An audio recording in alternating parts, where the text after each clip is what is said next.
कैसे आपको लगा कि भाई मुझे लोगों के लिए काम करना है? मैं एक फौजी का बेटा हूँ, तो देश से लोगों से जुड़ाव तो वहीं से शुरू हो जाता है। मैं घर से भागकर मर्चेंट नेवी में गया, मर्चेंट नेवी से भागकर बॉलीवुड में आया। और वो दिन था कि मैंने अपने लाइफ में ये सोचा कि अब कुछ भी हो जाए, घर लौट के जाऊंगा तो गाड़ी में जाऊंगा। बहुत प्रयास किए मैंने, डायरेक्टरों से मिला, प्रोड्यूसर से मिला, बहुत ठोकरें खाई, रहने की जगह नहीं थी, पैसे नहीं थे।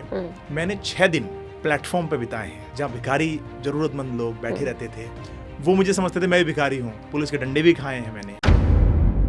आमतौर पर लड़के भाग जाते हैं, लड़कियां भाग जाती हैं, तो लोग कहते हैं अरे यार वो तो बिगड़ गया है, भाग गया है। कई बातें होती हैं, समाज परेशान कर देता है, माँ बाप का जीना मुश्किल हो जाता है। मैं कहता था कि मम्मी आप देखना, समाज आपको बुरा भला कहेगा, मेरे बारे में 10 बातें करेगा, आपका साथ छोड़ देगा, पर जिस दिन मैं सफल हो जाऊंगा उस दिन यही समाज बोलेगा कि हम तो जानते थे कि आपका लड़का बहुत बड़ा आदमी बनेगा।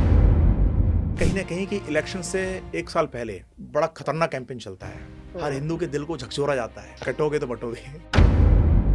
अब एक रील बहुत वायरल हुई आपकी, उसमें 8 का पहाड़ा और जिंदगी का पूरा सार आपने बताया, लेकिन एक मिस कर दिया आपने शायद उसमें। 64 मिस कर दिया। मैं भूल गया था, तो वो कमेंट मेरे को याद दिलाने के लिए, अरे भाई 64 तू स्कूल नहीं गया क्या, तुझे पता नहीं है क्या?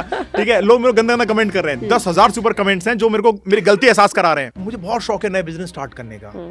अब यकीन नहीं मानेंगे, मैंने अपने अब तक की लाइफ में, मेरी उम्र 35 साल हो गई है, मैंने कम से कम 25 से ऊपर बिजनेस स्टार्ट करके छोड़ दिया। मतलब फ्लॉप हो गया, मैं नुकसान हो गया। आपका वक्त जब गुजरा होता है ना उस स्थिति में, तो आपको पता होता है भूख क्या होती है, गरीबी क्या होती है, जरूरत क्या होती है।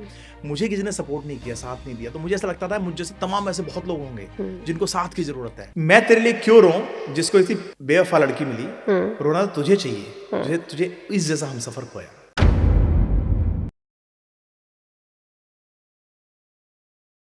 नमस्कार, आप सभी का बहुत बहुत स्वागत है और आप देख रहे हैं प्रतिमा दत्ता पॉडकास्ट। आज के इस पॉडकास्ट में जो हमारे गेस्ट हैं उनसे आपको बहुत सारी ऐसी जानकारियां मिलेंगी, बहुत सारे ऐसे लाइफ लेसन्स मिलेंगे और आपको ये मालूम होगा ज़िंदगी में कितनी ही परेशानियां क्यों ना आ जाएं, अगर आप डट के उनका सामना करेंगे, अगर आप लड़ेंगे और अगर आपके पास सही स्ट्रैटेजी होगी तमाम चैलेंजेस से लड़ने के लिए, तो आप कुछ भी हासिल कर सकते हैं। मुंबई से करियर की शुरुआत करते हैं, एड मेकिंग में ज़्यादा जाते हैं और उसके बाद कैसे आम लोगों तक, उनकी परेशानियों तक और उनको सुलझाने तक की आवाज़ उठाने से लेकर तमाम प्रशासन के लोगों से लड़ने तक, बहुत सारी ऐसी कहानियाँ वो आज हमें सुनाएंगे, जिससे हमें ये भी मालूम होगा कि आखिर जर्नी एक इंसान की कितनी मुश्किल हो सकती है और उस मुश्किल जर्नी को आप आसान कैसे अपने कॉन्फिडेंस से, अपने काम से बना सकते हैं और ना सिर्फ अपनी ज़िंदगी आसान करना बल्कि लोगों के लिए उनकी लाइफ को कैसे आप ईजी कर सकते हैं, प्रॉब्लम्स का कैसे सोल्यूशन दे सकते हैं। और एक मकसद कहते हैं ना जीने का, वो मकसद ना सिर्फ अपने लिए बल्कि दूसरों के लिए भी आप ला सकते हैं कि वो भी किसी दूसरे इंसान के लिए कुछ अच्छा लाइफ में कर सकें।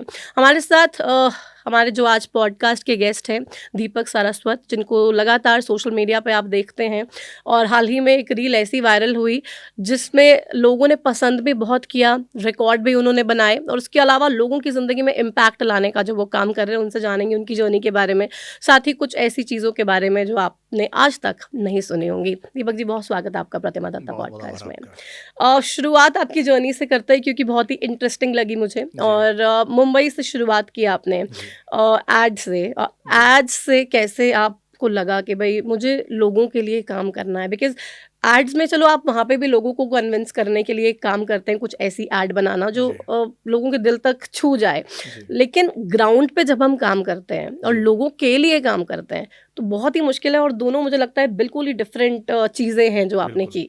एक्चुअली मेरा बचपन जो है, मैं एक फौजी का बेटा हूँ। अच्छा। तो देश से लोगों से जुड़ाव तो वहीं से शुरू हो जाता है। दूसरा ऐसा है कि मैं मिलिट्री स्कूल में पढ़ा हूँ। ओके। तो डिसिप्लिन, समझदारियाँ, समाज की जिम्मेदारियों की जानकारियाँ, ये सब पहले से ही थी। बॉम्बे में जाने से पहले एक प्रोफेशन था मेरा मर्चेंट नेवी, जो बहुत कम लोगों को पता है। अच्छा, मर्चेंट नेवी में भी मैं मर्चेंट नेवी में था। 16 साल की उम्र में भर्ती हो गया था। ओके। मैं दुबई, मेरा पहला प्लेसमेंट हुआ। तो वहाँ जब मैं लोगों को देखता था, वहाँ की लाइफस्टाइल देखता था, तो मेरे मन में भी इच्छा जागती थी कि भाई मैं भी ऐसी जिंदगी जीऊँ। वो जिंदगी के लिए चाहे कितना भी परिश्रम करना पड़े, तो उसके लिए जो साधारण रास्ता मैंने देखा वो था बॉलीवुड।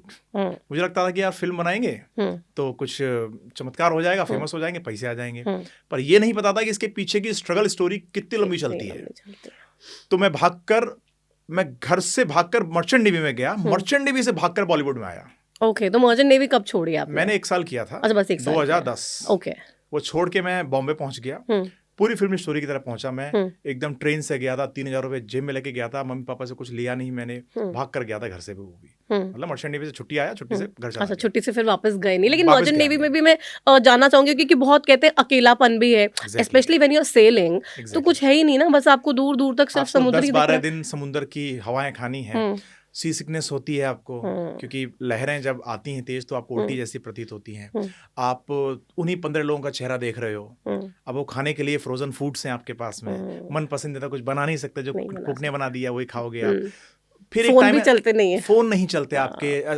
जब आप शोर पे आते हो चलते हैं किनारे पे, लेकिन आप समुद्र के बीचों बीच सेल करो रहोगे, तो नहीं चलता। आप एंकर पे रहोगे, जब आपका एंकर डला होगा तो आपको ऐसा लगता है कि यार घर की याद आ रही है, अब मतलब घर लौटना चाहिए।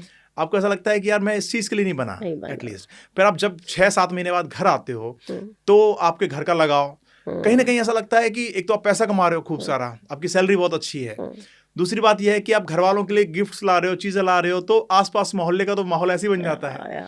लेकिन इस अकेलेपन के बीच मैंने बहुत सारी पोइट्रीज लिखी मेरी माँ के लिए। अच्छा। मैं दुबई से लिख के भेजता था, क्योंकि मैं राइटर था बचपन से, तो मुझे ऐसा लगता था नहीं यार मुझे अब बॉलीवुड में जाना मतलब चाहिए। क्रिएटिव फील्ड में ही आपका ज्यादा इंटरेस्ट था, तो आपको अपने आप पुश मिला वहां मैं उसमें लाना चाहता था, तो वहां से भाग कर मैं फिर बॉम्बे गया।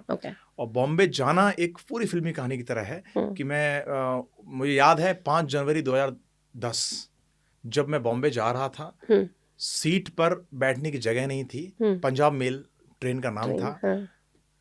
ट्रेन रुकती है रात को, जगह नहीं है, टॉयलेट की सीट के बगल में बैठकर जहां 2 ट्रेन के डब्बे मिलते हैं वहां बैठा हुआ हूं, कड़कती ठंड है। मैंने 2 रुपए का अखबार खरीदा नीचे बिछाने के लिए, ठंड लग रही थी, अखबार ही ओढ़ा मैंने, क्योंकि कुछ लाया नहीं था घर से। एक लैपटॉप का बैग था और एक जोड़ी कपड़े थे बस। और जब आप जनरल डब्बे में होते हो तो आपके पास जनरल डब्बे में ही थे। तो मतलब खड़े होने की भी जगह नहीं होती है। मेरे पास में। मुझे ऐसा लगा कि यार ये जीवन का शायद एक ऐसा चैप्टर खुल गया है मेरी लाइफ में जहां आगे कुछ पता नहीं है, पर मैं इसको जीऊंगा और इसमें हर हद तक कोशिश करूंगा कि इससे बाहर निकल जाऊं।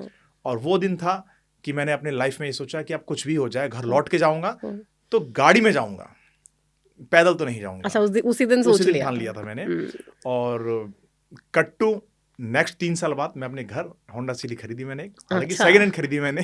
मैं खरीद के मेरी माँ के पास ले गया और पूरे गांव में, पूरे घर में खुशी का माहौल था कि ये इतना हठी हो गया, इसका इतना हठी लड़का है कि जो बोलता है वो करके दिखाता है। तो 3 साल मुंबई में तो कहते हैं रहना बहुत ही मुश्किल है।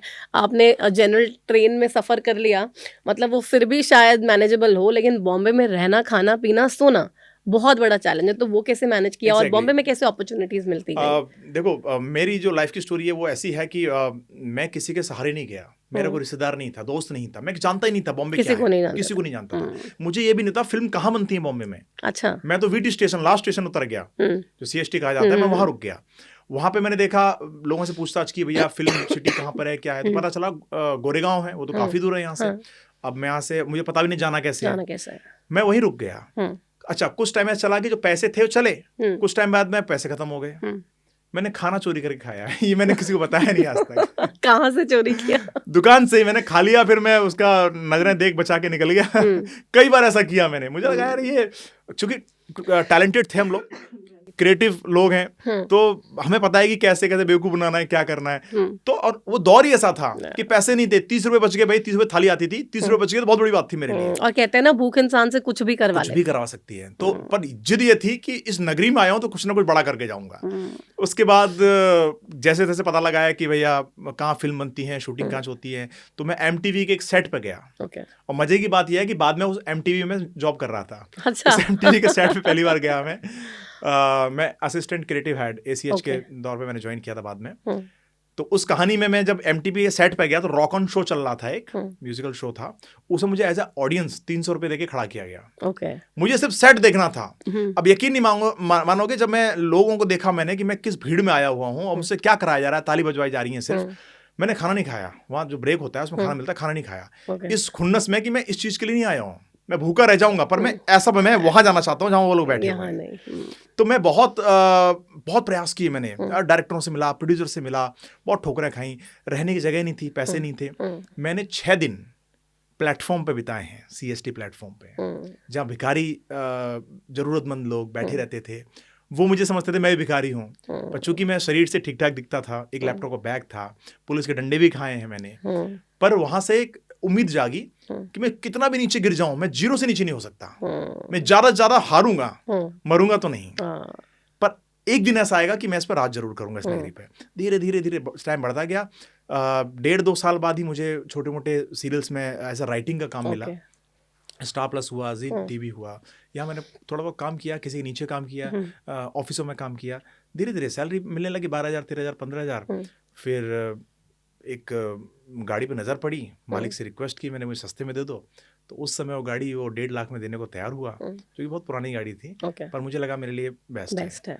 तो अब चूंकि मैंने कभी गाड़ी चलाई भी नहीं थी, हमारे घर में गाड़ी नहीं थी, तो मेरे लिए वही मर्सिडीज BMW थी। तो मैंने वो खरीदी और गांव आया उस शौक से कि मेरी माँ को बोल के कि आज आपने जो मैंने माँ को कहा था, देखो क्या होता है कि आम तौर पे लड़के भाग जाते हैं, लड़कियां भाग जाती हैं, तो लोग कहते हैं अरे यार वो तो बिगड़ गया है, भाग गया है, कई बातें होती हैं, समाज परेशान कर देता है, माँ बाप का जीना मुश्किल हो जाता है।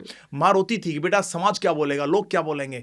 मैं कहता था कि मम्मी आप देखना, समाज आपको बुरा भला कहेगा, मेरे बारे में 10 बातें करेगा, आपका साथ छोड़ देगा, पर जिस दिन मैं सफल हो जाऊंगा उस दिन यही समाज बोलेगा कि हम तो जानते थे कि आपका लड़का बहुत बड़ा आदमी बनेगा। और एग्जैक्टली वही हुआ कि लोग आने लगे, पूछने लगे, अरे भैया कहाँ से आए हो, अरे हम तो देखते रहते हैं आपको, क्योंकि उस समय सोशल मीडिया में आने लग गया था। 2009 में मैंने फेसबुक बनाया और 2013 के आते आते मेरे 1 लाख फॉलोअर्स हो गए थे फेसबुक पे। और उस जमाने में 1 लाख होना बहुत बड़ी बात थी, ठीक है। तो लोग पूछने लगे मेरे को, नेता पूछने लगे।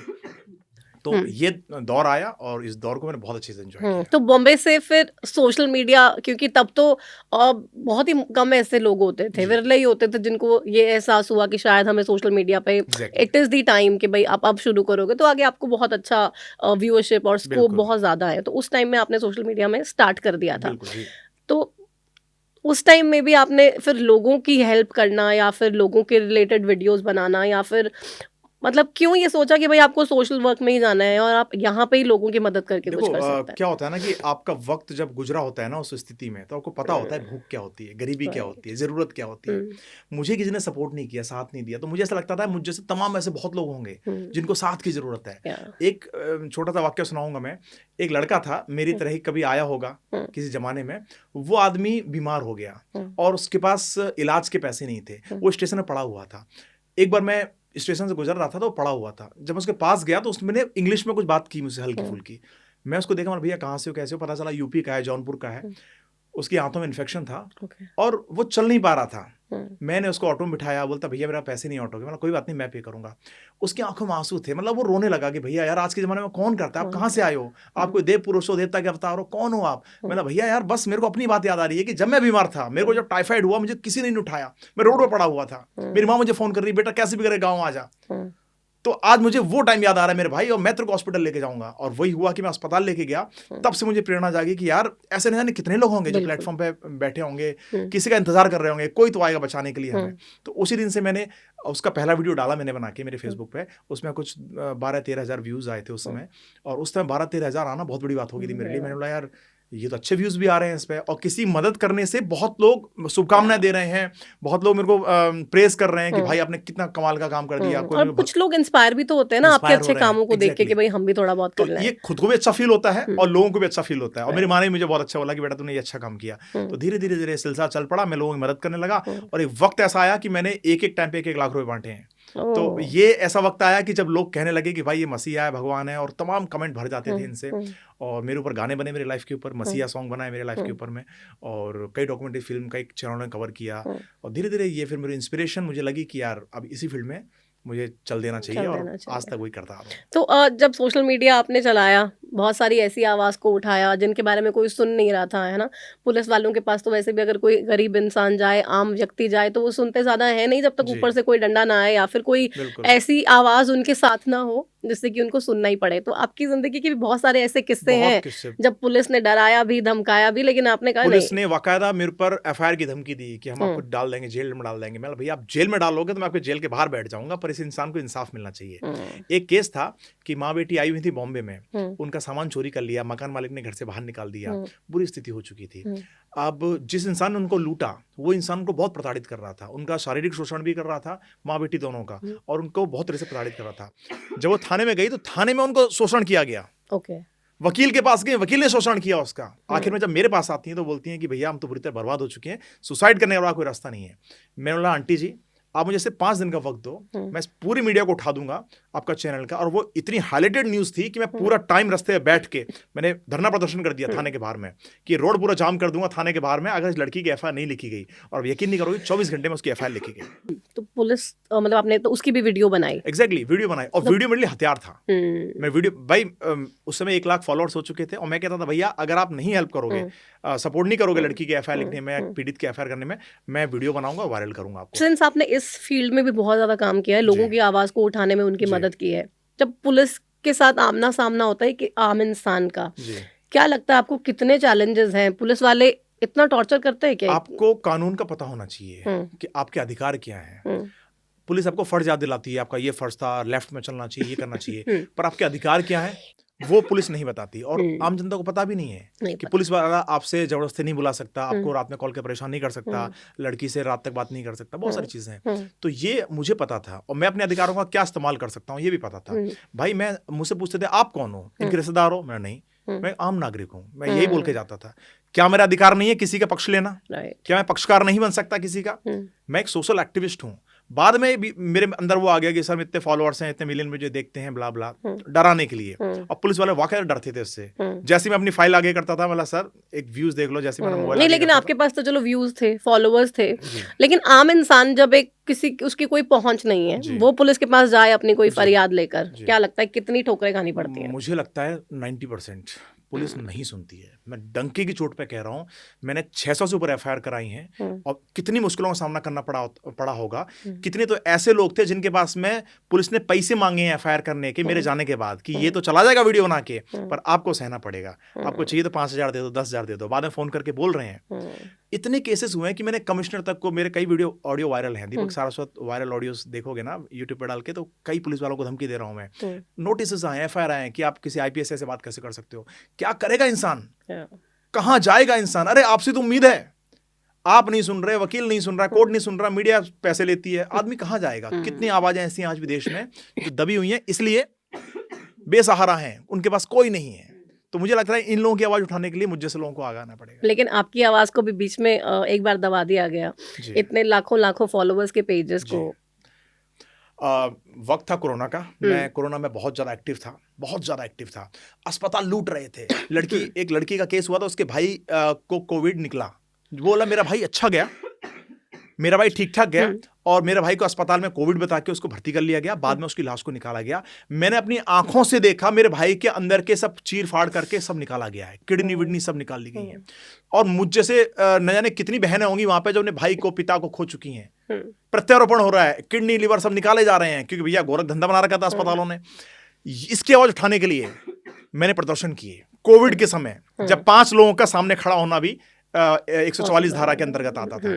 तब मैंने प्रदर्शन किए, एसपी को, डीएसपी को, सबको नाको चने तलवाए मैंने। ठीक है, अब ऐसा हुआ कि अस्पताल बैन हुए, नोटिस आने लगे, सरकार की आंखें खुली, मेरे पे बैन लगा दिया गया, मेरा यूट्यूब चैनल उड़ा दिया गया। ठीक है, एफआईआर की गई मेरे नाम पे, भारत सरकार ने एफआईआर की वाकई मेरे नाम पे, जिस सरकार के प्रमोशन के लिए मैं जाता था कभी, उस सरकार ने मुझे किया। फडणवीस सरकार ने मुझे बैन किया गया, एयरपोर्ट पर हंगामा कर दिया मैंने कि भैया वैक्सीन नहीं है तो मैं फ्लाई क्यों नहीं कर सकता, मुझे इस बात की लिखित गारंटी दो कि वैक्सीन लगवाने के बाद मेरी मृत्यु नहीं होगी।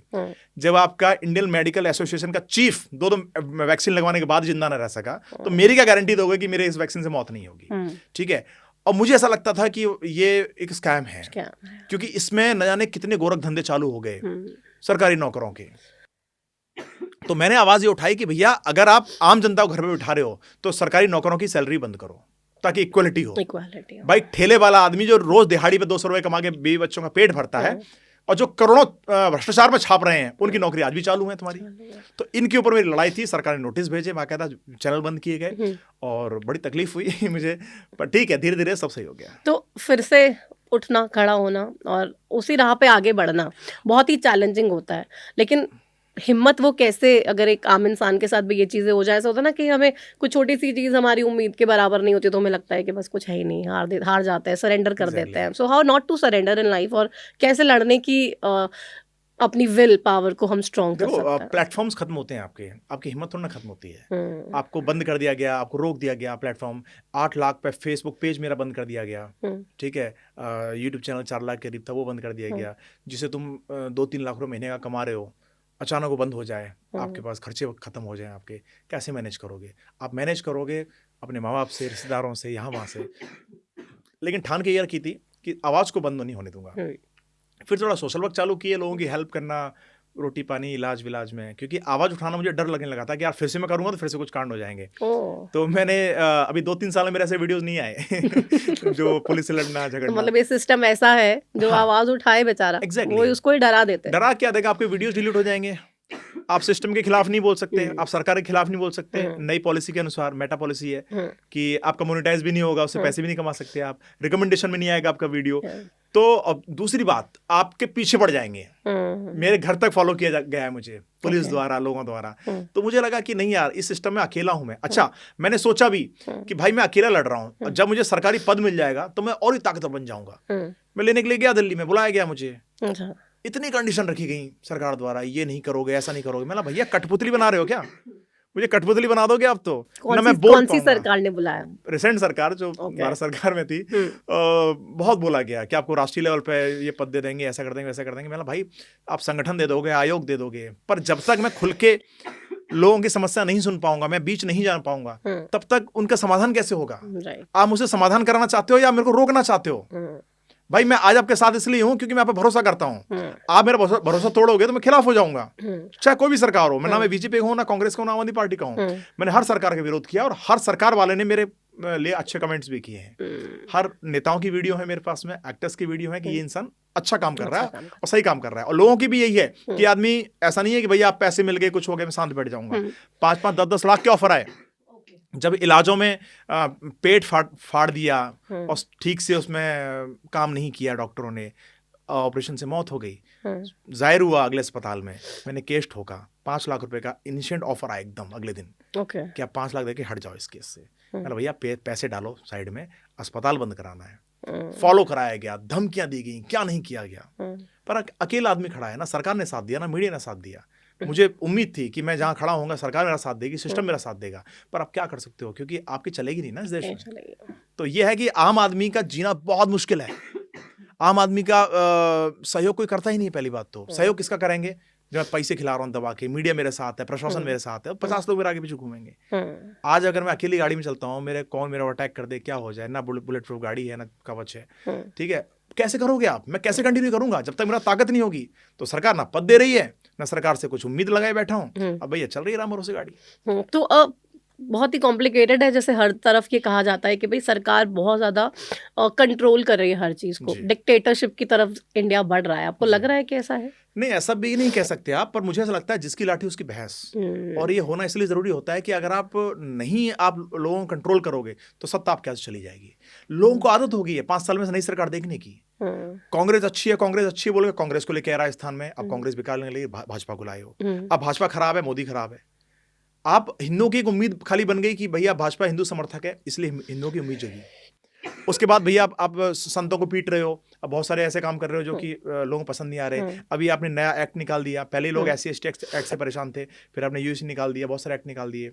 अब ऐसे अमेंडमेंट्स लाते हो, ऐसे नियम कानून लाते हो कि एक को खुश करने के चक्कर में दूसरे नाराज हो जाते हैं। अब क्या करोगे? तो लोगों को आदत है कि आप 5 साल ये देखोगे, 5 साल ये देखोगे, तो जो भी करना भैया 5 साल में कर लो। क्यों आप अपने अगले 5 साल रिजर्व करने के लिए इन 5 सालों को गला घोंट देते हो? नहीं, लेकिन अभी तो मोदी जी को लगातार देख रहे 3 टर्म से। वो इसलिए क्यों, देखिए कहीं ना कहीं ऐसा हुआ है, पॉलिटिकली मैं इतना ज्यादा तो मैं वो नहीं करूंगा, लेकिन मुझे ऐसा लगता है कहीं ना कहीं कि इलेक्शन से 1 साल पहले बड़ा खतरनाक कैंपेन चलता है। हर हिंदू के दिल को झकझोरा जाता है, कटोगे तो बटोगे, बहुत सारी चीजें ऐसे होती है। मुझे ऐसा लगता है ठीक है, अच्छी बात है, मैं हिंदू हूं और सनातन प्रेमी हूं, होना चाहिए, लेकिन विकास के बदले नहीं होना चाहिए। हमें रोड चाहिए, सड़क चाहिए, रोजगार चाहिए, खाना चाहिए, विकसित देश चाहिए। इसके बदले ये नहीं चाहिए कि मंदिर बना दिया, अस्पताल बंद कर दिया आपने, लोग भूखे मर रहे हैं, आपने धर्म के लिए बड़ी व्यवस्थाएं करा दी। लेकिन धर्म की जब हम बात करते हैं और जब शंकराचार्य अभिमुक्तेश्वरानंद जी जी कहते हैं कि भाई मेरे शिष्यों को क्यों पीटा गया, उनका जी। पालकी से जाना जी पूरा देश में बवाल कर देता है, जी। दुख देखिए, नहीं होता है देख के? ये तो जग जाहिर है कि महाराज जी का बीजेपी से कभी बनी नहीं। सबको पता है कि एंटी बीजेपी है महाराज जी, एंटी कांग्रेस भी बहुत सारे बयान दिए हैं। एंटी कांग्रेस भी रहे, बीजेपी के ज्यादा रहे हैं। कारण ये रहा है कि अगर आप सुनोगे नहीं तो आपको दबा दिया जाएगा, अगर आप आवाज उठाओगे दबा दिया जाएगा। पर यह सनातन की आस्था पर गहरी चोट है कि जिस तरह से आपने इस महामेले में ब्राह्मणों को पीटा है, उनकी चोटी पकड़ के लात मारी है उनके घुटनों में, बच्चों तक को आपने नहीं छोड़ा, ये बहुत बड़ा, मतलब मैं तो कहता हूं कि ये अमानवीय घटना है। ये ह्यूमन राइट कहाँ गया? मैं कहता हूं आयोग कहाँ गए सारे, सनातन बोर्ड कहाँ गया? जितने भी साधु महात्मा चुप क्यों बैठे हैं जो बोलते थे कि भैया हिंदू एक हो जाओ? अरे तुम अपने संत को नहीं बचा पा रहे हो। और उसमें भी संतों में भी अब धड़े बट गए हैं, कोई समर्थन में बोल रहा है, हालांकि बहुत ही कम बोल रहे हैं, लेकिन जो सत्ता में बैठा हुआ है वो भी एक साधक है, वो भी एक योगी है, और जिस पर अत्याचार हुआ वो भी एक योगी है। तो दो पक्ष हैं कि भैया इसकी नहीं सुनेंगे तो ये आउट कर देगा, और अगर इनको समर्थन दे दिए भाई तो इनके तो खास बनी जाएंगे, पर महाराज जी नहीं छोड़ेंगे। तो बहुत सारी चीजें हैं कि मुझे लगता है कि अब संत के बीच का ईगो क्लैश हो रहा है। तो एक सत्ता के नशे में चूर है और एक अपने भाई औरा में चूर है कि मैं जगत गुरु हूँ। तो मुझे लगता है इन दोनों भी एक बैठ के वार्तालाप होनी चाहिए और सारे गुरुओं को, धर्म गुरुओं को एक मंच पे आके दोनों का सुलह करवानी चाहिए। आप भगवान में विश्वास रखते हैं? बिल्कुल। सबसे ज्यादा किसे मानते हैं? मैं सबसे ज्यादा भोलेनाथ को मानता हूँ। तो भोलेनाथ का कोई ऐसा चमत्कार कभी आपकी लाइफ में हुआ है पर्सनली? क्योंकि कहते हैं बहुत ही ज्यादा भोले होते हैं भोलेनाथ, कुछ भी मांगो बहुत कुछ दे देते हैं इन रिटर्न। बिल्कुल, और दिया भी है, नो डाउट। मुझे आज जो भी दिया है, मैंने ऐसी विषम परिस्थितियों में भगवान से मांगा कि हे प्रभु मेरा आज बस दिन निकल जाए, कल का दिन मैं बिता लूंगा, आज निकल जाए। और वो दिन इतने आसानी से निकला। मैंने गणपति रखने स्टार्ट किए। अच्छा, मुंबई में बहुत ट्रेंड है, क्योंकि ट्रेंड था, वो मुझे अच्छे लगते थे। पैसे नहीं थे मेरे पास में। मैंने भगवान से कहा कि भगवान कल गणपति आ रहे हैं, पैसे नहीं मेरे पास में। अब यकीन नहीं करोगे, एक महिला आती है मेरे पास में, अधेड़ उम्र की, वो मुझसे कभी ट्रेन में मिली थी। अच्छा। तो बोलती कि आप कहाँ रहते हो? मैं इधर आई हुई हूँ गोरेगांव में, मैं आपसे मिलना चाहती हूँ। आई वो तो उसने देखा आसन वासन लगा रखा है, मैंने लाना चाहता हूँ, मैं गणपति जी लाना चाहता हूँ। मैंने ये नहीं कहा कि मुझे पैसों की जरूरत है, पैसे नहीं है या नहीं ला पा रहा हूँ। उन्होंने अरे क्या बात है, तो मेरी तरफ से चढ़ा देना। तो उन्होंने 1000 रुपये मेरे को वहाँ दिए। तो मेरी बड़ी आस्था जग गई कि भाई मैं तो सोच में ही नहीं था कि ला पाऊंगा कि नहीं ला पाऊंगा, पर ये चमत्कार ही हुआ कि मुझे पैसे आए। ऐसे न जाने कितनी जगह जहां जितने की जरूरत पड़ी भगवान ने वहां दिया। जहां जो चीज की जहां मुझे अदालत में जरूरत पड़ी, जहां चौकी में थाने में जरूरत पड़ी, वहां वो ला के दिया। मेरे माँ के सपना साकार होना था, ठीक है। मेरे माँ ने 1 साल पहले एक विश मांगी थी कि मंदिर के घर के बगल में मंदिर होना चाहिए, और वो भी जो मूर्ति शिवलिंग स्थापित होगा वो नर्मदेश्वर होना चाहिए, नर्मदा का पत्थर होना चाहिए। तो मैं बड़ा आश्चर्य में था, मम्मी ये कहाँ मिलेगा, कैसे मिलेगा? क्योंकि कहते हैं कि वो 100 गुना ज्यादा फलदायी होता है। बाढ़ का टाइम था अगले साल का, मेरे में बोला कि इस साल लाना है। बाढ़ आ रखी थी एमपी के अंदर में, आप पता होगा आपको, नर्मदा उफान पे थी पूरी तरह से, और कोई आसार नहीं थे। और श्रावण मास आने वाला था। मम्मी बोली कि कैसे भी मंदिर की स्थापना करनी है। मेरे एक दोस्त का कॉल आता है जो वहां का सरपंच था, महेश्वर विधानसभा से, जो इंदौर के पास है, कि हमारे यहाँ पे शिवलिंग आए हैं, अगर आपको चाहिए तो भिजवा देंगे।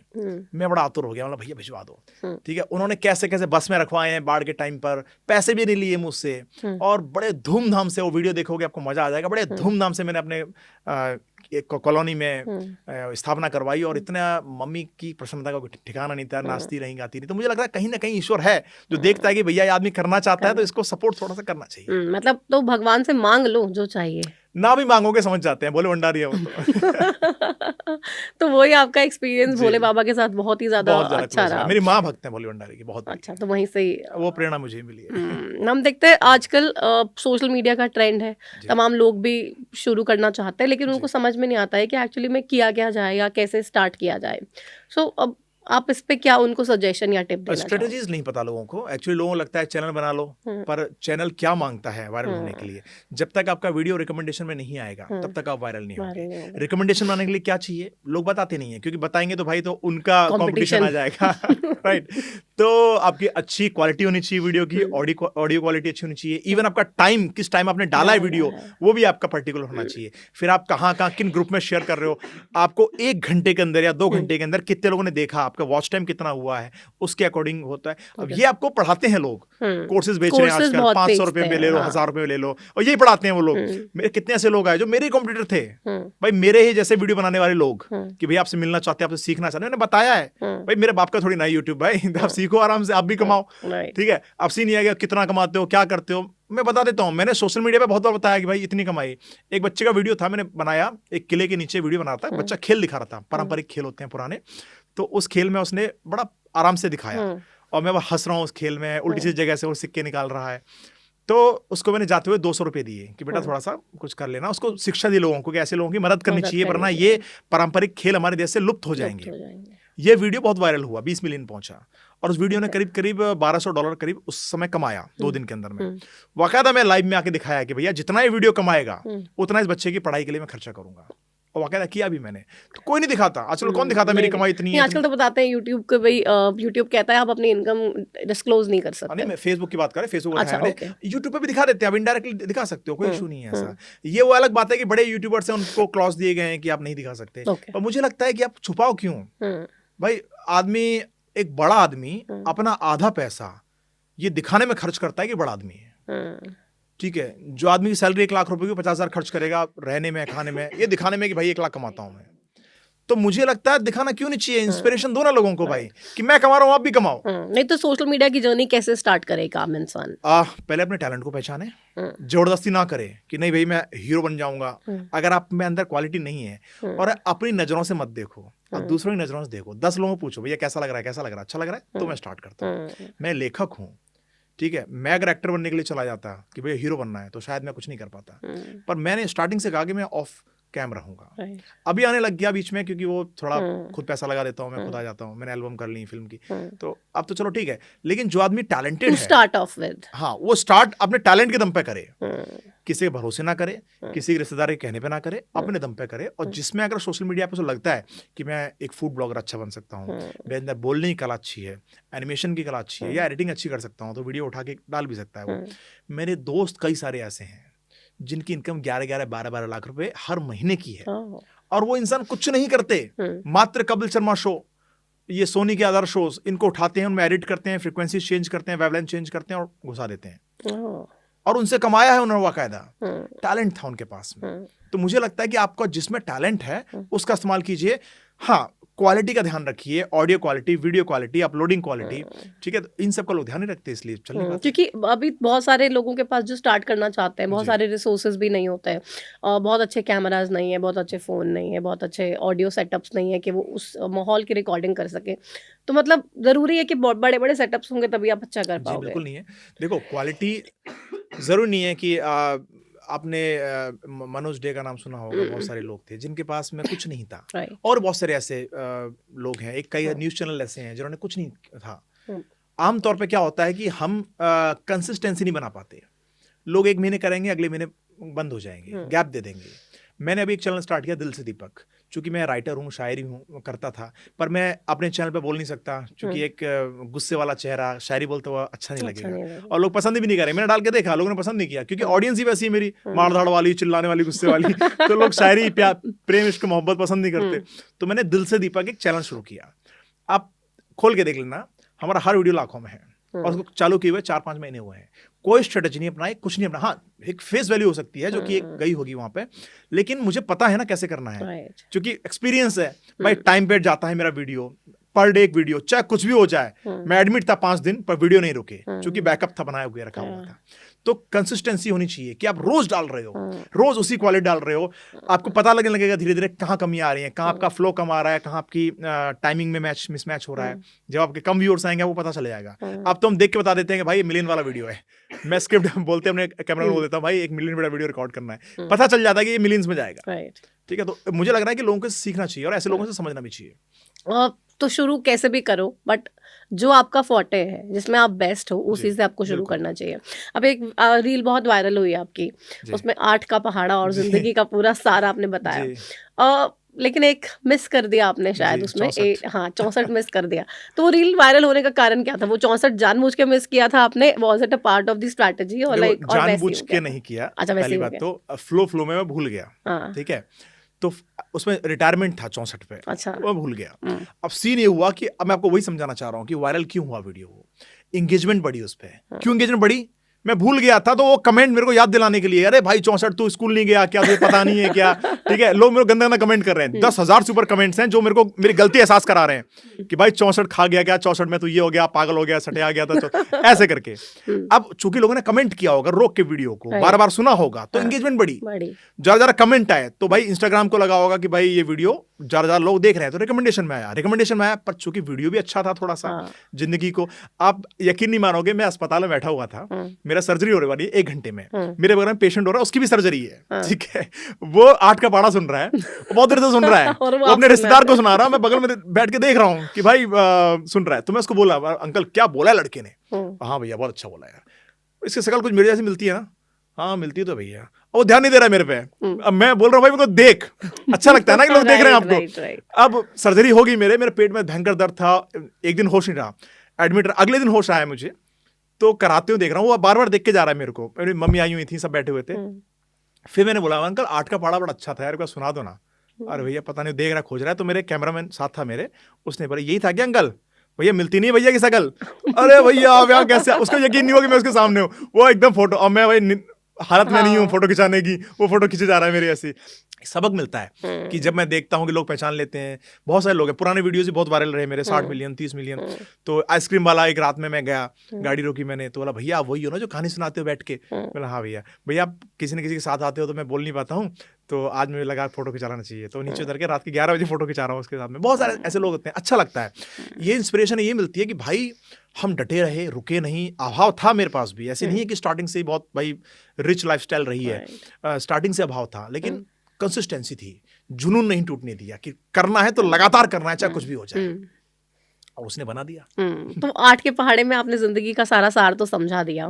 अब कोई और पहाड़ा ऐसा है आपके जहन में जिससे जिंदगी का मोटिव किसी को मिल जाए कि भाई अगर मुश्किल में है तो रास्ता कैसे निकालना है? मुझे लगता है कि उम्र कोई भी हो, सीखना नहीं छोड़ना चाहिए। ठीक है, चाहे बचपन में हो बूढ़े हो। मुझे बड़ा क्रेज है सीखने का। मैं अभी एआई सीख रहा हूँ क्योंकि नया दौर है, और मैं अपने कैमरामैन को बोलता हूँ भाई नई एआई से नया वीडियो बनाएंगे, नई चीजें करेंगे। मुझे बहुत शौक है नए बिजनेस स्टार्ट करने का। अब यकीन नहीं मानेंगे, मैंने अपने अब तक की लाइफ में, मेरी उम्र 35 साल हो गई है, मैंने कम से कम 25 से ऊपर बिजनेस स्टार्ट करके छोड़ दिया। मतलब फ्लॉप हो गया, मैं नुकसान हो गया, बर्बाद कर तो दिया। घर वाले ऐसे नहीं बोलते कि भाई स्टेबल माइंड के नहीं हो तुम, कभी कुछ कभी घर वालों से लिया थोड़ी ना है पैसा, अपना पैसा डुबाया है। तो अभी ऐसा हुआ, किसी ने बताया चाय पत्ती आ रही थी, मेरे पापा बागान में थे, बॉर्डर पे ड्यूटी कर रहे थे दार्जिलिंग के बागानों में। मतलब पापा चाय की करते हैं अपन, चाय का ब्रांड चालू किया मैंने साड़ियों का बिजनेस चालू किया, मैंने बहुत सारे बिजनेस चालू किए छोटे मोटे। फिर ऑनलाइन सेल्स चालू किए, वेबसाइट्स बनाई, ट्रैवल एजेंसी, ये वो। अब इतने सारे इनसे एक्सपीरियंस मिला कि भाई मैं या तो मैं जीतूंगा या सीखूंगा, हारूंगा नहीं कम से कम। अब मुझे कोई बिजनेस का बात कर रहा है, मुझे पता चल जाता है भाई यार लॉस प्रॉफिट क्या है, कितना आंकलन है, पता चल जाता है।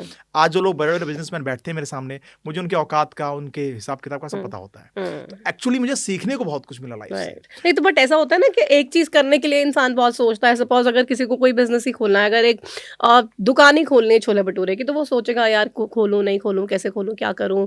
पर आप तो कह रहे हो मैंने 25 से ज्यादा बिजनेस कर लिए। मुझे ऐसा लगता है कि सोचने वाला इंसान कभी सफल नहीं हो पाता। जो बिना सोचे रिस्क लेता है, लाइफ में रिस्क लिया, क्या लिया आपने? फिर रिस्क लो ना भाई, देखेंगे ना भाई कितना नुकसान होगा।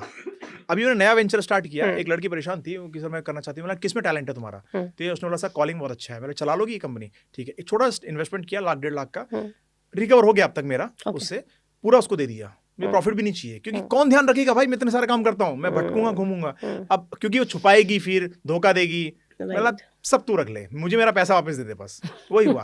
एक पार्लर खोला था मैंने, द स्काई सैलून। अच्छा, पार्लर भी खोला जी, अभी पिछले साल के वीडियो वायरल हुआ, सब कुछ हुआ, उद्घाटन किया, सब कुछ किया, सारे पैसे डूब गए। क्योंकि जब भी गया हूँ गले में 1 रुपया नहीं है, पेटीएम होता नहीं था, सारा कैश आता था, मैडम खुद रख लेती थी, जिस लड़की के भरोसे मैंने रखा।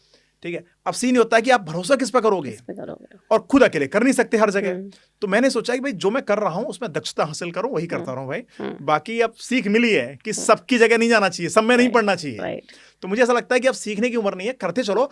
और आपको लग रहा है कुछ करना तो कर डालो, सोचो मत, देखा जाएगा। तो अभी आगे के क्या प्लान्स हैं, और कोई बिजनेस में ज्यादा एक्सप्लोर करना चाहते हो, या फिर मतलब यू आर डिसाइडेड कि भाई यही नहीं, करना? अब लाइफ थोड़ी सेटल हो गई है, थोड़ा रुक गए हैं, एक ठहराव जरूरी है जिंदगी में।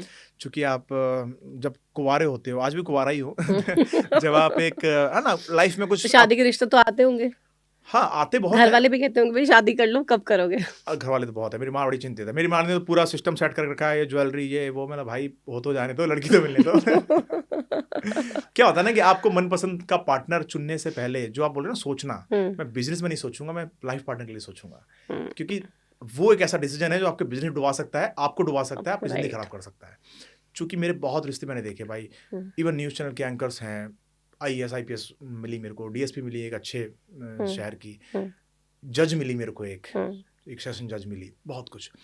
एटीट्यूड, आपके अंदर अहंकार, मतलब मैं बहुत जल्दी पहचान लेता हूँ इंसान को कि यार ये आदमी किस टोन में बात कर रहा है। तो मुझे ऐसा लगता है, कहीं ना कहीं ऐसा लगता है कि यार आप जिंदगी खराब कर रहे हो। भाई आप कितना क्या उम्मीद कर रहे हो उससे कि आपको करोड़ों लाखों रुपए कमा के दे? आप खुद कमा लोगे भाई, खुद के अंदर काबिल है तो खुद कमा लोगे। पर आपको क्या चाहिए? आपके बच्चों को अच्छे संस्कार मिले, आपके माँ बाप की अच्छी देखरेख हो, आप समाज में जहाँ स्टैंड करो, लोग बोले वाह यार इनकी वाइफ देखो, हस्बैंड वाइफ देखो। आप खुद से सेटिस्फाइड हो सकें कि आप जब फोन स्विच ऑफ करके कश्मीर की वादियों में आराम से घूम रहे हो तो आपको टेंशन ना हो कि मेरी वाइफ का कहाँ चल रहा है, किससे बात कर रही है, किससे चैट कर रही है, करेक्टर की सही हो, सब कुछ देखना पड़ता है। और आजकल तो आप देखो जितनी खबरें आती हैं, मतलब शादी पे तो विश्वास उठ जाए। सोच के आदमी डर रहा है भाई कि शादी करे ना करे, पता चले कहीं आज सीमेंट के कट्टों में मिल रहे हैं, कल को ड्रम में मिल रहे हैं। हम तो खुद हैरान है, हो क्या गया लोगों को भाई। और अच्छे सकल सूरत वाले समझ में आते हैं, लोग कहाँ कहाँ जा रही हैं औरतें। मतलब मुझे ऐसा लगता है कि जब से सोशल मीडिया हावी हुई है हमारी लाइफ पर, तब से लोगों ने अपना होश खो दिया है। मतलब वाइस वर्सा भी है, महिलाओं के साथ भी है, पुरुषों के साथ भी है, दोनों ही कहीं ना कहीं महिलाओं के साथ तो चला आया है, नो डाउट, राइट। ठीक है, पुरुषों ने अत्याचार किया है क्योंकि पूरा देश पुरुष प्रधान देश रहा है हमारे देश, ठीक है, तो हुआ है, मैं समझ सकता हूँ। लेकिन यार ये क्या अपोजिट हो रहा है कि महिलाओं ने जब से समझा है कि भाई हम भी कर सकते हैं कुछ, तो ये मर्दों को कत्लेआम करना शुरू कर दिया। अभी तो हर तरफ से खबरें आ रही हैं। Exactly. और लेकिन फिर ऐसी सिचुएशन में, जैसे मेरा भी भाई है तो वो कहता है मैंने शादी ही नहीं करनी है क्योंकि मुझे समझ ही नहीं आता है भाई क्या होगा क्या नहीं होगा, इससे बेटर है आप खुद ही अपनी लाइफ जियो और एंजॉय करो। सो आपका भी ऐसा कोई विचार तो नहीं? नहीं, शादी वादी को लेकर ऐसा विचार तो नहीं कि नहीं करनी, ऑफ कोर्स करनी है, क्योंकि हम किसको समझा पाएंगे भाई। मैं पब्लिक को गुस्सा करके सुनाऊंगा तो नहीं समझेगी, बच्चों को कर सकता हूँ क्योंकि उसको मुझे सिखाना है, अपने पैरों को खड़ा करना है। तो मैं चाहता हूँ कि भाई मेरी औलाद मुझसे भी 10 गुना ऊपर हो। तो एक आइडियल पार्टनर में क्या होना चाहिए जो लड़के बेसिकली देखते हैं कि उनकी होने वाली बीवी ऐसी मुझे लगता है सहन शक्ति सबसे ज्यादा होनी चाहिए। एक मर्द क्या होता है ना, देखो मैंने कई रील्स में बोला है, मर्द गुस्सा इसलिए करता है कि उसको सुनता नहीं है। मर्द प्रताड़ित होता है बचपन से, ना उसके घर वाले सुनते हैं, ना वो स्कूल में जाता तो सुना जाता है, उसको ऐसे मार दिया जाता है। औरत को, लड़की को हमेशा टेंशन मिली है, घर में लाड़ प्यार मिला है, स्कूल में बड़ा तेवर अच्छे मिले हैं उसको, स्कूल से ही लोग उसके पीछे घूमने लग गए हैं, तो उसको ये लगता है कि यार मैं तो खूबसूरत हूँ, महारानी हूँ मैं तो। लड़का कितना भी खूबसूरत हो, कितना भी हैंडसम हो, कितना टैलेंटेड हो, कुछ नहीं उसका होने वाला भैया। वो स्टार्टिंग से ही वो अवहेलनाएं झेलता है, वो लोगों की निगाहों से गिरा होता है। तो इतना टॉर्चर, इतना परेशानी और टेंशन में जब मर्द जीता है तो क्या उम्मीद करता है कि एक लड़की ऐसी हो जो उससे प्यार करे, जो उसको समझे, जो उसको कॉम्प्लीमेंट दे कि आप क्या हैंडसम लग रहे हो यार, आपकी आवाज़ कैसी है ना, ये पहन के जाओ करेगा। इसी में खुश हो जाता है मर्द। उसको नहीं चाहिए ज़्यादा कि भाई तुम कुछ करके लाओ या तुम कुछ उपलब्धि हासिल करो। अगर मर्द की औरत वफादार है, मर्द की औरत उसको हौसला अफलाई, मर्द की औरत अगर उसको नीचा नहीं दिखाती है, मुझे लग रहा है कि दुनिया में सब कुछ जीत सकता है, सिर्फ औरत उसकी वफादार हो। तो ये कैसे अब डिसाइड किया जाए या समझा जाए, या इसका भी कोई, क्योंकि आजकल तो पता ही नहीं है लड़के शादी के बाद कैसे निकल रहे हैं, लड़कियां शादी के बाद कैसे निकल रही हैं। तो कोई आपके एक्सपीरियंसेस से लाइफ के पता चलता है वक्त के अनुसार आपके सुख और दुख में। एक छोटा सा एग्जांपल देता हूँ। एक लड़की थी, बड़ी इंप्रेस थी, एक बड़े ब्रांड की मालकिन है वो, आज के डेट में करोड़ों का टर्नओवर है उसका। तो मेरे से बात हुई, वो बड़ी इंप्रेस थी, आपके वीडियोस अच्छे लगते हैं, you are so nice and बोला। मिलना फिक्स हुआ हमारा, बोला ओके मिलते हैं। पर मुझे कहीं ना कहीं लगने लगा कहीं ऐसा तो नहीं है कि मेरे को देख कर, वो सोशल मीडिया पे देख कर। तो मैंने उसको एक दिन फ़ोन करके बोला 2 दिन मिलने से पहले कि मैं जैसा हूँ, दिखता हूँ वैसा हूँ नहीं, पहली बात। दूसरी बात, थोड़ा ट्रिकी यूज किया मैंने कि यार हम्म। देखो पैसा वैसा थोड़ा घुमाया, कहानी बनाई मैंने हम्म। कि देखो ऐसा नहीं है, पैसा वैसा मैं बहुत दिखाता हूँ लेकिन एक्चुअली है नहीं इतना मेरे हम्म। पास में, तो मुझे अचानक 50,000 ही मांगोगे ना, दे नहीं पाऊंगा क्योंकि यार लगे होते हैं पैसे, ऐसा ब्ला ब्ला। फिर नहीं नहीं आप ड्राइवर है, ये है, वो कैसे अरेंज करते हो, आपको मिला खर्चा लाख में होता है यार, लेकिन सब इन्वेस्ट उतना ही कमाता हूँ जितना हो जाता है ये वो। उसी दिन से लड़की का मैंने दिमाग पढ़ना चालू किया, एकदम चेंज हो गया। मतलब भाई ये क्या हो रहा है यार, तुम किसके पीछे थी मेरे? अगर मेरे, चलो आज मैं सक्षम हूं, कल मैं ना हूं, कल भाई मैं कुछ हो जाए, मेरा एक्सीडेंट हो जाए, मेरा शरीर काम करना बंद कर दे, मैंने तो वो लोग देखे हैं भाई कि जब आदमी बीमार पड़ जाता है, औरत अपने जेवर तक, अपने मंगलसूत्र गिरवी रख के औरत आदमी का इलाज कराती है।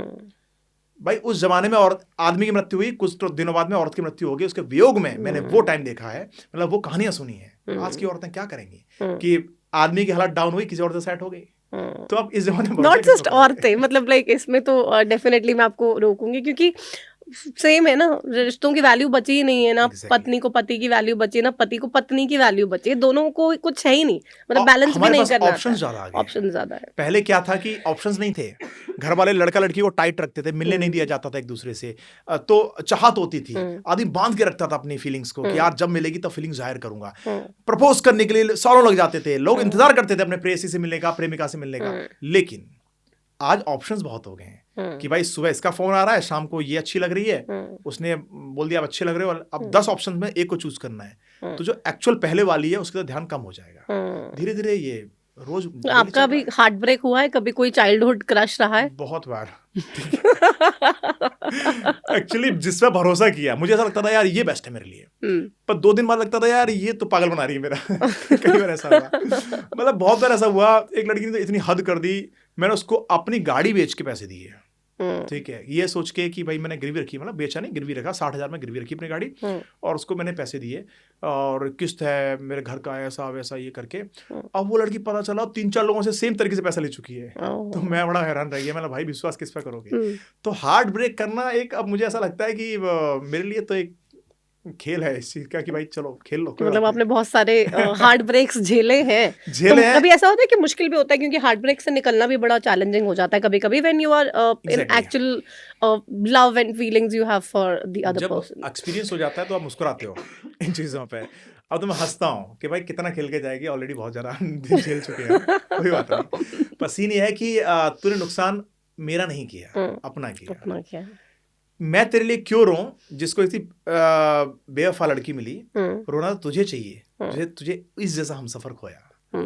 तो मुझे लगता है कि लड़की को जरा स्विच करने में टाइम नहीं लगता, पर वो एक्चुअली खो देती है उस वफादार मर्द को, उस पसंदीदा मर्द को जो उसके लिए सब कुछ कर सकता है। वफादार मर्द, आपने तो पूरी परसेप्शन बना रखी है कि मर्द तो वफादार है, बेवफा तो सारी लड़कियां ही हैं। मैं आपको एक इसमें टोकूंगा, क्योंकि ऐसा नहीं मैं लड़का हूं इसलिए बोल रहा हूँ।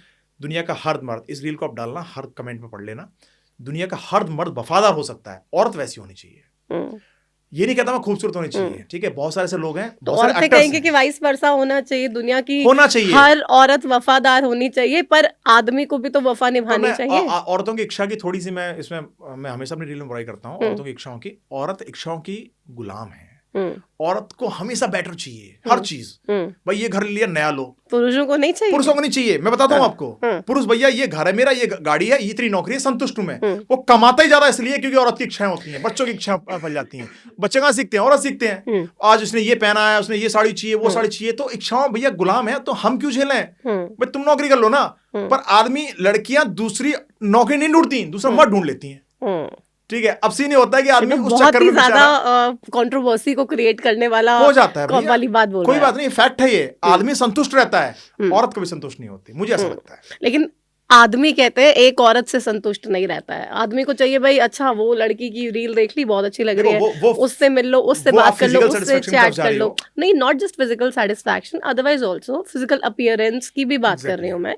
क्योंकि सोशल मीडिया पे तो आप देखो ना, हर तरह की आपको फीमेल दिखेगी, कोई किसी ने कैसे कपड़े डाले होंगे, किसी ने कैसे डाले होंगे, वो हर तरह से लाइफ को शो ऑफ हर कोई कर ही रहा है। तो मेल्स भी तो सोच रहे हैं ना भाई ये देखो कितनी सुंदर है, मेरी बीवी तो मोटी हो गई, मेरी ये वाली फ्रेंड तो पुरानी फ्रेंड थी और देखो आज कितनी हॉट लग रही है। मैं आपको एक इसमें मजेदार बात बोलता हूँ, मजा आएगा आपको सुनने में। देखिए, आदमी, औरत क्या करती है, जब आदमी पसंद नहीं आता ना तो ऑप्शन तलाशती है, उससे प्यार करने लग जाती है। आदमी ऐसा नहीं करेगा।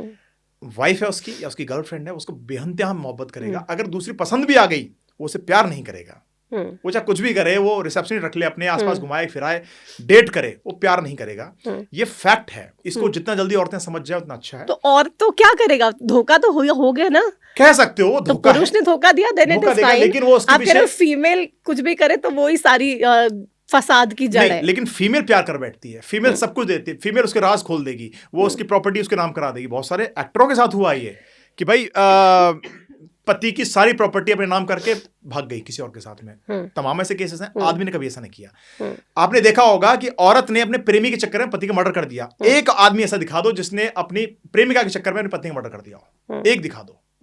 कभी नहीं करेगा वो ऐसा, क्योंकि वो प्यार अंततः उसी को करेगा। उससे खुश नहीं है, ना खुश है, चिकचिकबाजी करती है, टेंशन देती है, तो वो अपना फ्रस्ट्रेशन निकालने के लिए 2-4 दिन के लिए बाहर चला जाएगा। वो कहीं भी कुछ भी कर लेगा। नॉर्मल ये गलत है। मैं इसका समर्थन नहीं करता। 2-4 दिन के लिए आप मैं इसका समर्थन नहीं करता, पहले बोल रहा हूँ गलत है। लेकिन वो प्रेम नहीं करेगा बाहर, वो प्रेम उसी से करेगा। बाहर मुंह मारने जाएगा लेकिन प्रेम नहीं करेगा। बट देन वो आदमी जो है वो भगवान का रूप है। देखो, मैं ये भी नहीं कहता, मैं समर्थन भी नहीं करता, पर मैं कह रहा हूँ ये डाला है मर्दों में ईश्वर ने। क्योंकि मैं इसलिए कह रहा हूँ, मैंने देखा है, मैं ऐसा नहीं मैं ऐसा हूँ, मैंने देखा है ऐसा लोगों का। लेकिन औरतें जस्ट इसके अपोजिट हैं। उनको पसंद नहीं आया, चेंज, 1 चेंज, 2 चेंज, 3 चेंज। और जब भी मिलो उनसे पूछो, मेरा पर्सनल एक्सपीरियंस कि आपका सिंगल हो, हाँ मेरे को तो 12 साल हो गए बिछड़े हुए हो। 12 साल पता लगता है 12 बॉयफ्रेंड बना के बैठी हो। ये फैक्ट है। मुझे लग रहा है आपके लाइफ में बहुत सारी ऐसी महिलाएं आई हैं जिन्होंने आपका बहुत ज्यादा आपको चीट किया या बहुत बड़ा तरीके से काटा है। मतलब मुझे ऐसा लगता है चीट किया, ऑफ कोर्स। भाई मेरा तुम पैसा यूज कर रही हो, मेरा तुम वैभव यूज कर रही हो, मेरा नाम यूज कर रही हो, ठीक है, लोगों बता रही हो ये मेरा बॉयफ्रेंड है, बॉयफ्रेंड। मैं बोलता हूँ भाई मैं जब एक के साथ हूं मैं तुम्हारे साथ ही रहूंगा। एक के बनो, एक ही के रहो, पर उस टाइम पे मैं सिर्फ तुम्हारा हूं ना। तुम दुनिया में गा गा के मेरा नाम फैला देती हो, भाई ये मेरा है, मेरा है, तो शादी कर लो फिर। शादी तुम्हें करनी नहीं है। बॉम्बे की ये लाइफस्टाइल है। सबको बता देंगे भाई ये मेरा बॉयफ्रेंड है, बाद में शादी नहीं करेंगे। तो वही तो ना, लिव इन का ट्रेंड जब इतना ज्यादा चल रहा है तो हर कोई रेडी है कि भाई हाँ ठीक है लिव इन रिलेशनशिप रख लो, बट एक्चुअल कमिटमेंट की बात आती है शादी की तो सब डरते हैं। लड़की डरती है। लड़की को सिक्योरिटी चाहिए, लड़के को नहीं चाहिए। लड़के को सिर्फ वफादारी चाहिए, लड़के को सिर्फ कैरेक्टर चाहिए लड़की में। लड़कियां लड़के में भविष्य देखती हैं, लड़का लड़की का इतिहास देखता है। लड़की अच्छी है, शादी कर लेगा झट से। लड़के का फ्यूचर सेट होना चाहिए तो ही लड़की शादी करेगी, अदरवाइज सुंदर है, हैंडसम है, पैसे वाला है, लूटेगी, खाएगी, चलेगी। मैंने बहुत सारी लड़कियां ऐसी देखी हैं जो जिनके हस्बैंड, मेरी फ्रेंड भी ऐसी एक है, मतलब हस्बैंड बहुत अच्छे बैकग्राउंड से नहीं है। मेरी फ्रेंड जो फीमेल फ्रेंड है वो बहुत अच्छे बैकग्राउंड से थी, सब कुछ त्याग के अपने बॉयफ्रेंड से शादी की और आज तक बहुत अच्छी लाइफ दोनों की चल रही है। She is doing whatever she could for the relationship. Cross कर लिया होगा। हर किसी का अलग सेटिस्फेक्शन है भाई, हर लड़की का नहीं है, लेकिन मैं कह रहा हूँ लड़कों का भी नहीं है कि भाई और सुंदर चाहिए और अच्छी चाहिए। एक टाइम आता है भाई, सब बेटर नहीं हो सकते ना लाइफ में। एक ठहराव पर रुकना पड़ेगा तुम्हें। लड़कियों का थोड़ा सा इस मामले में ज्यादा है। और लड़कियों को तो आप हर मामले में ही ज्यादा करते रहो। बट वो व्यूअर्स अपने आप तय करेंगे और बताएंगे, बिकॉज मैं तो बिल्कुल भी अग्री नहीं कर रही हूँ इस बात से, क्योंकि वो कहते हैं ना रहे मन इस संसार में भांति भांति के लोग, तो ऐसी भांति के महिलाएं भी होंगी, ऐसी भांति के पुरुष भी होंगे। बट मतलब ऐसा नहीं है कि सिर्फ कल्प्रिट महिलाएं ही हैं या सिर्फ कल्प्रिट मैन ही हैं। उनके रिलेशनशिप में जैसी भी सिचुएशंस आती हैं वो शायद उस हिसाब से आगे बढ़ते होंगे। बट देन आपकी एडवाइस क्या है, अगर आपको लग रहा है कि चलो महिलाएं ही आपको लग रहा है सारी की सारी प्रॉब्लम की जड़ है या फिर मेजरली जड़ है, तो देखो 19-20 का इसमें फर्क ये है कि औरत थोड़ी चंचल होती है। मुझे लगता है वो बेटर की तलाश ज्यादा करती है। आदमी ठहर जाता है इसलिए अपने परिवार को देख के, क्योंकि औरत को उसके परिवार में जाना है तो वो बेस्ट चाहती है कि बेस्ट ससुराल मिले। वो चाहती है कि ससुराल हो ही ना, खाली लड़का हो। मैंने बहुत सारी लड़कियां देखी हैं ऐसी। अब मर्द क्या चाहता है कि जो मेरे घर पे आ रही है एटलीस्ट अपनी पुरानी पास्ट को छोड़कर आए। भैया आप जैसे उठ रही हो, जैसे आपका बर्ताव है घर में, मम्मी पानी ले आओ। मर्द ये चाहता है कि आप पानी लेके मेरे माँ बाप को पिलाओ। ये कल्चर भी हमारा, ठीक है। औरत ऐसा नहीं चाहती, लेकिन कि जैसी मैं रानी तरफ पली हूँ यहाँ भी रानी का कल्चर चाहिए, बिकॉज ऑफ वो इतनी खुल चुकी है, इतनी वाइड हो चुकी है, रील्स वगैरह देखती रहती है, तो उसको लगता है कि मेरे को ऐसी जिंदगी नहीं। बट आजकल तो दोनों काम कर रहे हैं ना, हस्बैंड भी काम कर रहे हैं, वाइफ भी काम कर रही है, दोनों काम कर रहे हैं, तो उसको भी लगता है ना कि भाई सारे काम मैं क्यों करूँ, या सारे काम मुझसे ही क्यों उम्मीद की जाए कि मैं घर के करूँ। ये सही बात है आपकी, पर मुझे लग रहा है कहीं ना कहीं दोनों को कॉम्प्रोमाइज करना चाहिए। देखो, कॉम्प्रोमाइज एंड सेक्रीफाइस दोनों एक साथ चलाने होंगे। या तो लोग सैक्रिफाइस करते हैं, कॉम्प्रोमाइज नहीं कर पाते। भाई मैं वेजिटेरियन हूँ, तुम नॉन वेजिटेरियन हो, तुम्हें कॉम्प्रोमाइज कर सकता हूँ, तुम मेरे बगल में बैठ के खा लो। या फिर आप सैक्रिफाइस करो ना कि आप खाना बंद कर दो। तो जो सैक्रिफाइस करते थे वो थे पुराने लोग, कि भाई मैं ऐसी हूं, तुम्हें पसंद नहीं है, छोड़ दिया। आजकल कॉम्प्रोमाइजेस हो रहे हैं सिर्फ। क्या देख, मैं तो खाऊंगी, मैं तो ये करूंगी, मैं तो जाऊंगी, मेरे को क्लब पसंद है, तुम्हें पसंद नहीं है तो तुम्हें चलना पड़ेगा। आदमी कॉम्प्रोमाइज कर रहा है, चल कोई बात नहीं यार, चल देता है। मैंने खुद ने किया, मुझे पसंद नहीं है क्लब्स वगैरह, पर मैं गया हूँ कई बार ऐसा, ठीक है। तो आदमी अभी क्या हो रहा है ना, जमाने के हिसाब से बदल रहा है, औरत भी आदमी भी। तो मुझे लग रहा है दोनों को कहीं ना कहीं कॉम्प्रोमाइज लेवल सेट करनी चाहिए। सेक्रीफाइस तो आप छोड़ ही दो, वो तो हो ही नहीं सकता। तो मतलब आज की डेट में कोई सैक्रिफाइस मुझे नहीं लगता कि कोई इतना सेक्रीफाइस कर सकता है कि जैसे मैं अपनी होने वाली बीवी में हमेशा बोलता हूँ, जैसे कि पुलिस वाली थी, डीएसपी थी, मैंने बोला यार कभी नौबत आई जॉब छोड़ने की, छोड़ दोगी? जॉब छोड़ दूंगी, पता है कैसे मिलता है ये, डीएसपी हूं मैं। आप दोनों रिलेशनशिप में थे? नहीं भी थे, जस्ट बात चली हमारी। तो मैंने पूछा, मैं यार इसमें क्या गुनाह है? मैं पहाड़ों की वादियों में घूमना चाहता हूँ, मैं वहीं घर बना के रहना चाहता हूँ। आज लोग मर रहे हैं कैंसर से, एयर पोल्यूशन खतरनाक लेवल पहुंच चुका है, नहीं रहना हमें। एक गांव में अच्छी लाइफ जिएंगे ना यार, सेटिस्फेक्शन, तुम्हारे पास पैसा अच्छा, मेरे पास पैसा अच्छा हो जाएगा, अच्छा खासा जिएंगे, और क्या चाहिए हमें? अच्छी लाइफ देंगे बच्चों को। क्यों दिखावा करना? दुनिया में कर चुके हैं दिखावा। नहीं मानेगी औरत कभी, क्योंकि वो उतरेगी नहीं उस घमंड से, उस ईगो से। सॉरी, मैं आपके सामने बात कह रहा हूँ, एक औरत का लेवल है। नहीं, बट अगर वो डीएसपी बनी है, उसके पीछे भी तो कितनी हार्डशिप्स होंगी ना, कितने रातें जाग के पढ़ाई की होगी, एग्जाम क्रैक किया होगा, but then physical test crack किया होगा। आपने ऐसे एग्जांपल सुने हैं कि माँ बाप को बचाने के लिए बेटे ने अपना सब कुछ त्याग दिया? क्या आपने ऐसे एग्जांपल सुने हैं कि बीबी को कलेक्टर बनाने के लिए अपना घर गिरवी रख दिया? सुने, ऑफ कोर्स। क्या आपने कोई ऐसा एग्जांपल सुना है कि एक औरत ने बेरोजगार से शादी की, उसको बना दिया कुछ? सिंगल एग्जांपल दिखा दो लाइफ में, कभी नहीं होगा। आदमी ही क्यों सेक्रीफाइस करे भाई? तमाम ऐसे एग्जांपल्स हैं, और मरता भी वही है, ड्रामा भी वही पाया जाता है। तो आदमी ही क्यों सफर करे? कभी औरत भी तो बेरोजगार शादी करके दिखाए। दहेज मांगते हैं, दहेज मांगते हैं, क्यों ना मांगे दहेज भाई? तुम भी तो अच्छा घर मांगती हो, तुम भी तो अच्छी नौकरी मांगती हो। अब दहेज का समर्थन करता है? कहीं ना कहीं करता हूं मैं, बिल्कुल। ठीक है, मैं बेरोजगार हूं, शादी क्यों नहीं की भैया मुझसे? कोई रिश्ता नहीं आया मेरे गांव से, कोई शहर से। आज दुनिया पीछे पड़ी है कि पता है कि बंदा लाखों में कमाता है, बढ़िया लाइफस्टाइल है, बढ़िया रहता है। जब मैं नहीं कमाता था तब आना चाहिए था ना आपको पास में। हमारा 1 साल पहले का हमारा रिश्तेदार शादी का डन करके गया, पता लगा कि आदमी ज्यादा कुछ नहीं कर पाएगा, क्योंकि बताया नहीं उसको ज्यादा। अब उसको पता लग गया कि आदमी बहुत बड़ा आदमी है, तो आगे पीछे घूम रहा है। क्यों? अच्छा घर देख रहे हो लड़की के लिए, सिक्योरिटी के लिए। वो तो आप भी देखेंगे ना, अगर अपने परिवार की बहन की शादी करनी हो, बहन बेटी की शादी करनी, तो बंदा सोचता है कि भाई हम जिस परिवार में शादी कर रहे हैं अच्छा तो हो, कम से कम जैसे हमने अपनी बेटी को पाला है तो वहां पर भी उसको तमाम सुविधाएं मिलनी चाहिए। बेसिकली आपके घर के बराबर सुविधा हो तो कर देनी चाहिए, आपसे नीचे नहीं होना चाहिए। बेस्ट की आप भी तलाश क्यों कर रही हो भाई? परिवार भी क्यों तलाश कर रहा है बेस्ट की भाई? अपनी बेटी में काबिलियत दो ना कि एक नॉर्मल से घर को स्वर्ग बना सके। बेटी आपको ऐसी चाहिए, आपने बना रखी है कि 10 बजे उठती है मैडम कि हमारी बेटी तो फूलों में पली हुई। क्यों फूलों में पड़ी है भाई? बेटा क्यों कांटों में सोएगा भाई? बेटा फूलों में पला बड़ा है, तो उसका ख्याल रखने के लिए बेटी को तैयार तो करो। बेटी खाना बनाएगी नहीं, हमारी नौकर रखेगी क्योंकि कमाती है। बेटी हमारी 10 बजे उठती है क्योंकि भैया काम से लेट आती है। तो सेक्रीफाइस लड़का ही क्यों करेगा? बेटी को करवाओ ना यहाँ पे। तो ये सीन है, कहीं ना कहीं असमंजस लड़कियों में लड़कों में दोनों में है। फैमिलीज भी एक्सेप्ट करती हैं इस बात को कि भाई अब तो लाइफस्टाइल चेंज हो चुकी है, तो कहीं ना कहीं कॉम्प्रोमाइज करना ही पड़ेगा। तो आपको इसमें क्या लगता है कि चलो शादी करने के बाद एक महिला आए आपके घर में, तो आपके घर वालों का तो टेक केयर करे, पर आपकी जिम्मेदारी बनती है कि आप भी अपने ससुराल वालों का टेक केयर करो, या उसको नहीं? मैं चाहता हूँ मेरे घर में जो आए वो पूरी फैमिली लेकर आए। जितना मैं अपने माँ बाप का ख्याल रखूंगा उतना ही उसके माँ बाप का ख्याल रखूंगा, क्योंकि मुझे कहीं ना कहीं ऐसा लगता है कि वो अपनी पुरानी यादें छोड़ नहीं पाएगी। बहुत ही किताबी बातें नहीं लग रही हैं? फैक्ट है, और कोई लोग जीते हैं इन बातों को। मैं खुद जीता हूँ इन बातों को। जैसे मैंने बताया कि मैं पहाड़ों में रहना चाहता हूँ, फैक्ट है, मैं रहना चाहता हूँ। मैं 60 साल के बाद मैं मुक्ति पालूंगा इस दुनिया से, चाहे कितना फेमस हो जाऊँ, कितना पैसा कमा लूँ, सब छोड़ दूंगा। कारण यह है कि आप जी किस लिए रहे हो? आप अपने लिए नहीं थोड़ा जी रहे हो। मैं कपड़े सूट बूट पहन के आया हूँ दूसरों को दिखाने के लिए, आपको दिखाने के लिए। मैं रहना नहीं चाहता भाई। आदमी गमछा तौलिया में आराम से खुश रह सकता है अपने गांव में। आज देखो आप, सुकून अगर आप चाहिए आपको, तो आपको मोह त्यागने पड़ेंगे। दुनिया क्या सोचती है ये त्यागना पड़ेगा। तो ऐसी औरत अगर मिल जाए तो आदमी ऑफ कोर्स सब छोड़ सकता है भाई। 2 परिवार को टेक केयर कर सकता है आदमी। जब अपने एम्प्लॉयज को यहाँ वहाँ दोस्त यारों को पाल सकता है, तो भाई एक परिवार को कौन सा पालना बड़ी बात है। और पहली बात तो खुद नहीं चाहते सास ससुर कभी डिपेंडेंट होना बेटी पर बेटे का फर्ज बनता है, उस दामाद का फर्ज बनता है कि अपने सास ससुर की उतनी खिदमत करे, उतनी सेवा करे जितनी माँ बाप की करता है। तो बहुत ही डिविएट हो गया, और मुझे लगता है इस पे बहुत सारे लोगों के अलग अलग रिएक्शंस होंगे। महिलाएं बहुत सारी पीछे पड़ जाएंगे आपके कि आप इतनी गलत बातें बोल रहे हैं, और पुरुष तो आपके नहीं, मैं जो बोलता हूँ डंकी की चोट पे, और कहीं भी कोई गलत लगे तो भाई बता दे मुझे गलत क्या है इसमें, जो है वो है। तो अब कभी खत्म करते हैं, क्योंकि इस बातचीत को बहुत लंबी ये बातचीत हो गई, और 24 घंटे लग जाएंगे मेरे साथ आपको। हाँ, क्योंकि मतलब अलग-अलग चीज़ों के बारे में हमने डिस्कशन किया और लोगों को टिप्स भी हालाँकि दिए जो नई शुरुआत करना चाहते हैं।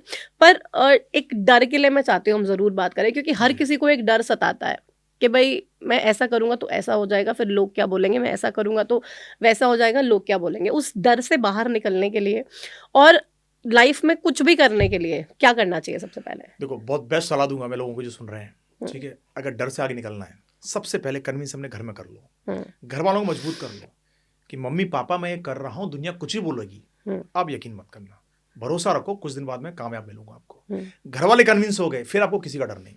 हुँ, पड़ोसी क्या सोचता है, दुनिया क्या सोचती है, दोस्त क्या बोलते हैं, क्या मतलब है हमें, हुँ, मेरे माँ बाप क्या बोलते हैं उससे मतलब होना चाहिए। हुँ, मुझे लगता है मैंने उनको जीत लिया, दुनिया जीत ली हुँ, मैंने भी सेम किया। माँ बाप को मैंने इस काबिल अपना वो रुख रखा मैंने हुँ, कि पिताजी माताजी, मैं जो कर रहा हूँ दुनिया में थोड़ा मुश्किल है पर नामुमकिन नहीं है, हुँ, मैं कामयाबी राह पे चल रहा हूँ, मिल जाएगी एक दिन, थोड़ा इंतजार करना पड़ेगा आपको, हुँ, सह लो, लोग क्या बोल रहे हैं कैसे बोल रहे हैं चलेगा। हुँ, और किया मैंने, लोगों ने बहुत बोला भाई, क्या नहीं बोला, साथ छोड़ दिया, फोन उठाना बंद कर दिया कि भाई हुँ, पैसे मांगने का लग रहा है। हुँ, एक दिन आया कि यही रिश्तेदार, यही लोग, यही दोस्त यार अब आगे पीछे घूमते हैं, हुँ, ठीक है, मम्मी को बुलाते हैं, प्रोग्राम्स में ले जाते हैं, ये सब करते हैं, क्यों?